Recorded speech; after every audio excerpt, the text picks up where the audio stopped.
Well, what the Farage moment today was a really quite big one. An eagle-eyed viewer that likes to keep me up to speed because I can't follow everything was watching the Home Affairs Select Committee this morning. And this is really, really interesting because can you remember back in March last year, Prime Minister Rishi Sunak stood on a podium behind a Stop the Boat slogan, introducing the concept of the illegal migration bill. And this is what the Prime Minister had to say. That is why today we are introducing legislation to make clear that if you come here illegally, you can't claim asylum, you can't benefit from our modern slavery protections, you can't make spurious human rights claims, and you can't stay. We will detain those who come here illegally and then remove them in weeks, either to their own country if it is safe to do so, or to a safe third country like Rwanda. And once you are removed, you will be banned, as you are in America and Australia, from ever re-entering our country. So once again, they were doing it. If you come by boat, you can't stay. You will be got rid of. You will not be able to enter the asylum process. The Prime Minister was perfectly clear. Well, we've heard this sort of thing from the Conservatives over and over and over, and they seem to get away with it time after time. Well, on that very day of March the 7th last year, this was my response on the very same day on GBNews. It's all about politics. They know this policy isn't going to work, but Rishi Sunak tells you how impossible the situation is.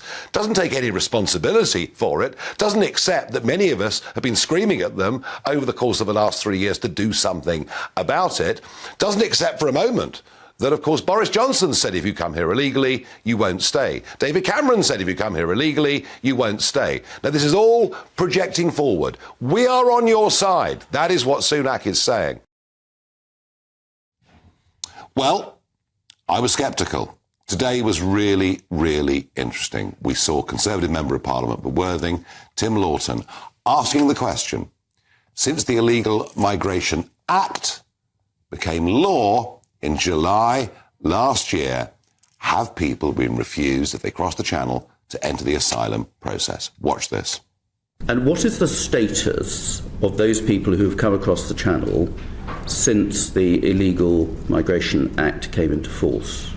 How many of them are there, and what is their actual status? Their status is they're claiming asylum, and they are in different stages of the asylum caseload. Under the terms of the Illegal Migration Act, they're not entitled to apply for asylum, are they? They're entitled to apply, but then they are. Yeah. Then we have a different process under that Act for dealing with their claims. Well, they're not entitled to apply under the terms of the Act, so they can apply, but that application is not recognised within the normal asylum procedures. Correct? So, what is their status? Their status is that they have sought to claim asylum, and we are continuing to manage they are in the asylum caseload. But they aren't. But they can't. They're not recognised as asylum seekers. So how are they in the asylum caseload? So, if I may, they are inadmissible, as you say, Mr. Lawton, to our system.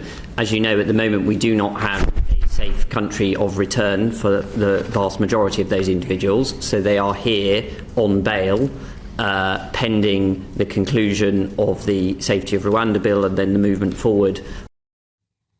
So there we are. We saw Sir Matthew Rycroft there. Yes, KCMG-CBE, an absolute pillar of the establishment, running the Home Office, making it perfectly clear that whatever the Act said when it was passed in July of last year makes absolutely no difference at all. If you cross the English Channel illegally on a dinghy, you're a young man that's paid a trafficker to do so, you enter the asylum process. And this takes us back, really, to why have we lost trust in this government? Why do we not believe a word that they say? Why do so many people openly now call our leaders a bunch of liars? Strong words.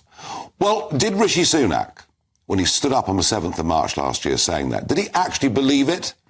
Or was it a deliberate, willful attempt to pull the wool over the eyes of the British public. I think it was the latter and not the former. I think they are willfully trying to mislead us, and they seem to get away with it every time.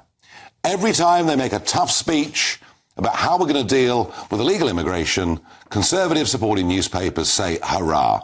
None of it is true. They have no intention of sorting this problem out because we're signed up to higher legal authorities elsewhere in Brussels and in the United Nations.